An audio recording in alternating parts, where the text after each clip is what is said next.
د بلخ ولایت د پوهنې ریاست لخوا په اسلامي او دینی لحاظ د ځوانانو د فکری روزنې او د علمي کچې لوړوالي په موخه په مزار شریف ښار کې د څلورو ښوونځیو زده کوونکو څخه رقابتي ازموینه واخیستل شوه. با خاطر رشد فکری جوانان و رشد البته استعدادهای البته اهل معارف بلخ به این خاطر تدویر گردیده بود.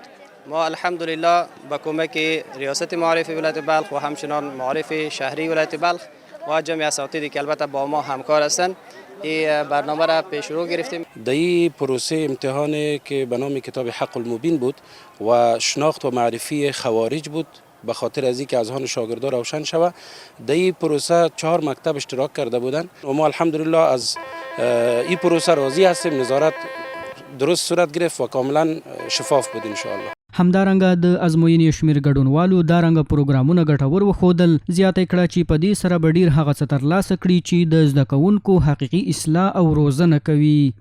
امروز که بود یک روز امتحان کتابی بود و بیشترین شاگردان در این حضور داشتن و ما هم شامل این امتحان بودیم و این امتحان کس خیلی ظرفیت ما را زیاد میکنه و همین راجع به علم و دین ما خیلی زیاد میشه.